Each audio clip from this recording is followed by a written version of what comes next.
Приветствую всех, кто в теме дудука. С вами Каруна. Добро пожаловать снова на канал.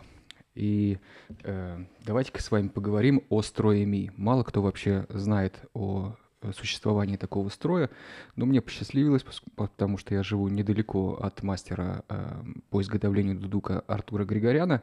Мы с ним часто пьем кофе, я хожу к нему в мастерскую и болтаем о том о сём. И вот Артур дал мне потестить вот такой вот очень длинный дудук строя Ми.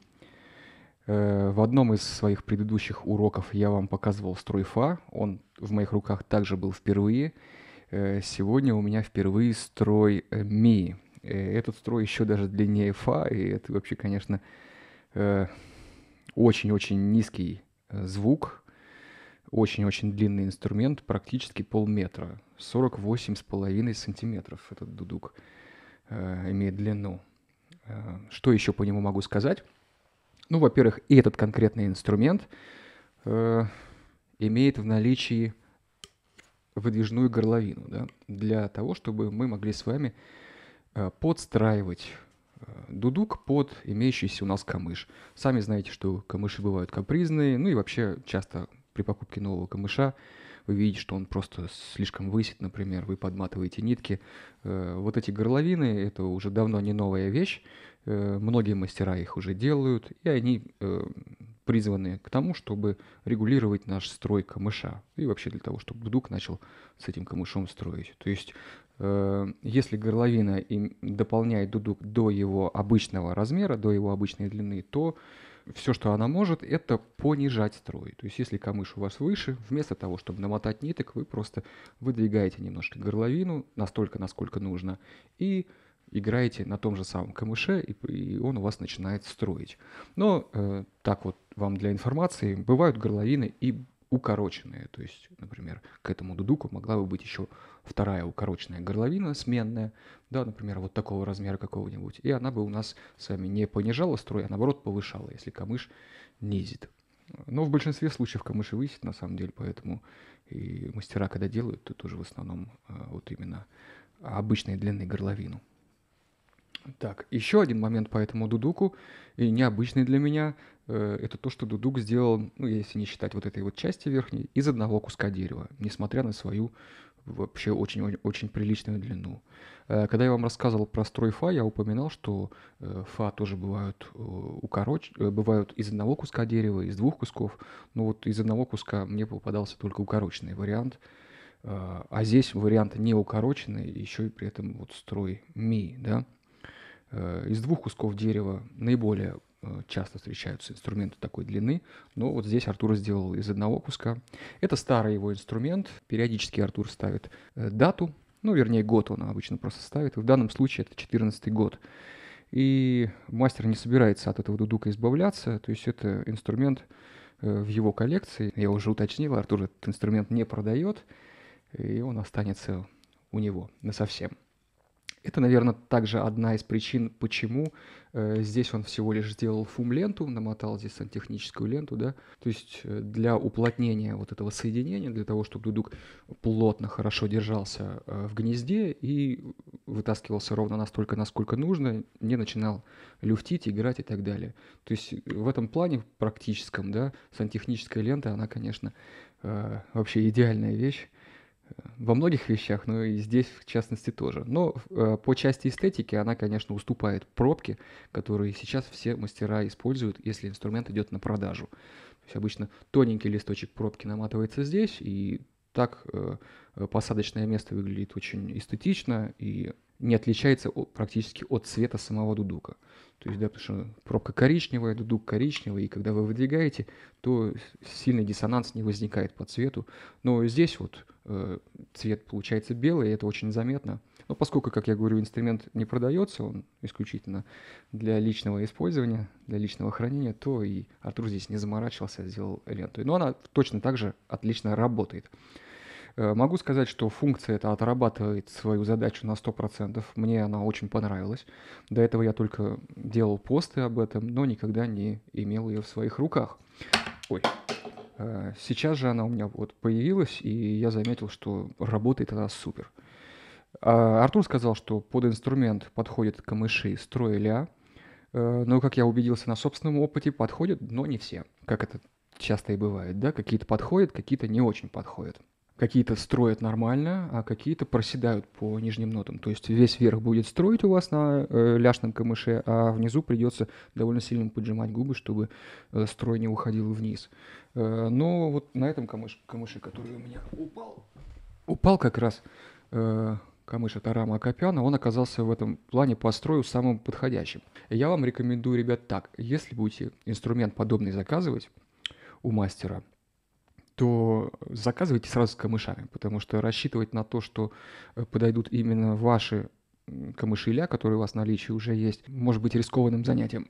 Поэтому лучше сразу мастеру говорите, пришли мне с парой камышей, чтобы мастер уже сам посмотрел, какие реально из них будут по низу и по верху строить.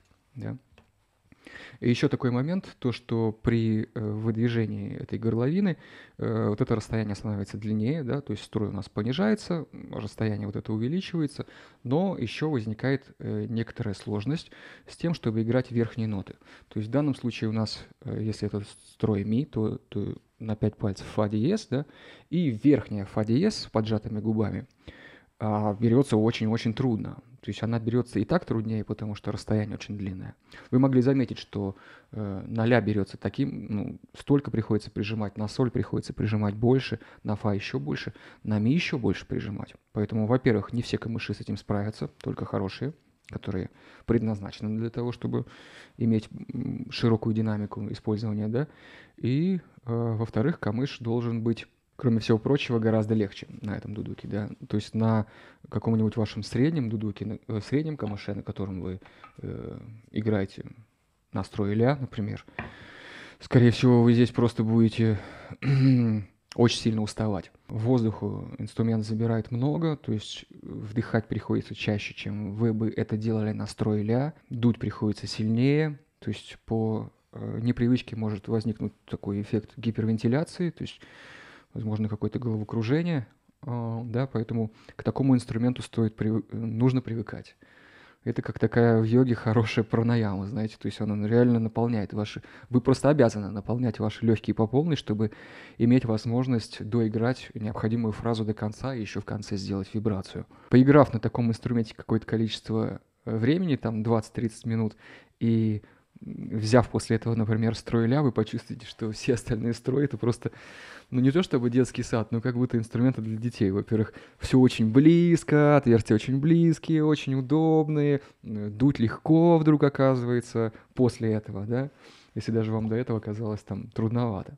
Но еще один момент учитывайте, да, то, что я рекомендую здесь на строе ми использовать более мягкие камыши, поэтому не все, кстати говоря, умеют играть на более мягких камышах, потому что из них извлечь нормальный тембр, как бы сказать, сам звук извлечь легче, но с красивым тембром извлечь из мягкого камыша зачастую оказывается гораздо труднее, поэтому... То есть здесь нужен еще дополнительный навык именно красиво играть, но на мягких камышах, чтобы он там не скрипел у вас там, да, чтобы он обертона выдавал вместо скрипа. Так что вот такой момент.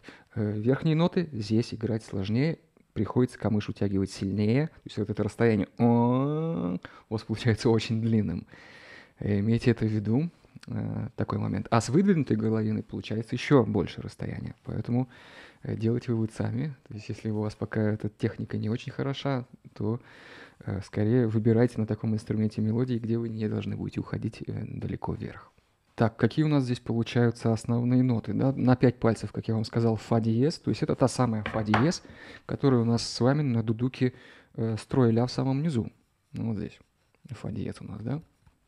Но, в принципе, инструмент строя ми больше перекликается с инструментом строя си. Обычным си. Не си бемоль, а самым обычным. Вот разница какая. Видите, строим си. Кстати говоря, со строем ля разница вот какая. Вот. Сами посмотрите, просто гигантская разница. Со строем си, конечно, разница еще больше. В основном нотки, они сопоставимы на ми и на строе си, потому что у нас на строе си здесь получается 5 пальцев до диез, дальше ре диез, ми, фа диез, там соль диез и так далее. А здесь у нас получается до диез в самом низу.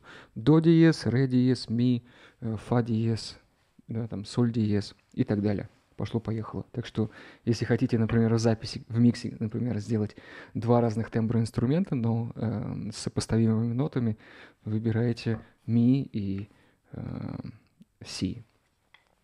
Вот. А если бы это был дудук строя фа, а не ми, то тогда был бы фа и си бемоль. Вот так. Что касается по растяжке пальцев, для меня это снова не является никакой проблемой абсолютно. То есть я думал, будет здесь какие-то небольшие сложности после дудук строй фа, на котором у меня было все четко. Здесь тоже у меня все четко на самом деле. Но некоторые из вас, возможно, испытают первичный дискомфорт по поводу этого, потому что отверстия реально далеко друг от друга находятся.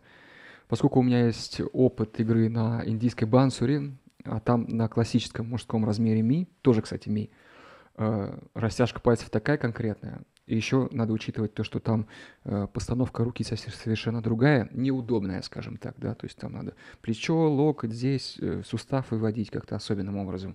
А здесь на дудуке все очень естественно. Еще один дополнительный момент, который может быть интересен некоторым из вас. Из-за своей большой длины вот это отверстие становится практически неиграбельным. Если вы в обычной своей позиции, вот как я сейчас, например, сижу, я играю обычно сидя, просто длина его такова, что вместо того, чтобы упираться в живот, да, особенно если взять камыш, вот, да, вот такая вот будет длина, то есть вот это нижнее отверстие, оно начинает у меня уже упираться вот чисто в пах, реально. Поэтому, если игра на этом отверстии вас таки интересует, то вы можете сказать мастеру просверлить его немного в другом месте. Не обязательно делать это с обратной стороны против передних отверстий, да? А это можно сделать сбоку. Я правша, значит, мне все удобнее справа, и поэтому я бы это отверстие лучше закрывал бы бедром ноги. То есть где-то здесь вот так вот я бы его опускал, и вот таким вот движением прижимал бы его. Поэтому четко, если бы я заказывал этот инструмент, сказал бы мастеру, сделай, пожалуйста, отверстие вот с этой стороны. Не сзади, а вот с этой стороны. Если, например, дудук ля, он универсален по игре разных композиций, и очень грустных, и восточных, и мажорных каких-то, и быстрых, может быть, даже танцевальных, то дудук ми однозначно не предназначен для всего диапазона вот, репертуара, который есть. То есть вы никогда не захотите играть на нем что-то ритмическое или что-то там особенно веселое, наверное, какое-то.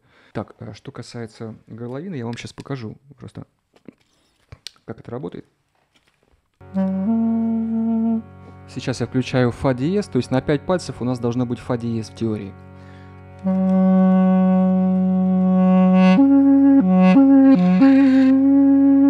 Да, этот камыш сейчас на удивление сразу начинает строить. Но, предположим, я подтяну немного хомут вниз, для того, чтобы он начал высить.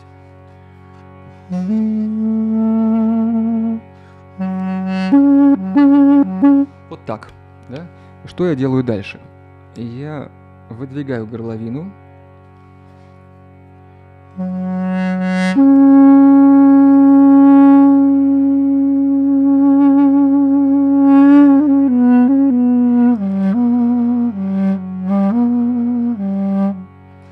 Начинает сразу строить. Вы выдвигаете горловину ровно настолько, насколько вам это необходимо, то есть больше, меньше, ну, главное, чтобы она у вас не вывалилась. Кстати говоря, насчет горловины имейте в виду, то, что функция эта классная, но далеко не на каждый строй она подойдет. То есть для горловины необходима достаточная вот эта дистанция от верха дудука до первого игрового отверстия. Поэтому самый вот на сегодняшний день самый короткий дудук, на котором я видел такую штуку, это был дудук строя ля. То есть уже на более коротком си бемоль я уже горловин не видел. Видимо, там вот это расстояние недостаточное для того, чтобы установить вот эту вот погружную штуку. Да, потому что она погружается на определенное расстояние, и, видимо, а точно, если вот здесь вот расстояние короткое, то она просто начинает заходить под игровое отверстие или там находиться с ним слишком-слишком близко, что начинает влиять на его звук. Поэтому, начиная со строя ля, я вот видел, что они устанавливаются. С теоретической частью, наверное, все. Теперь я просто запишу части нескольких композиций для того, чтобы вы послушали. Накручу на них немножко эффектов. На этом выпуск заканчивается. Это был Коруна. До новых встреч. Пока.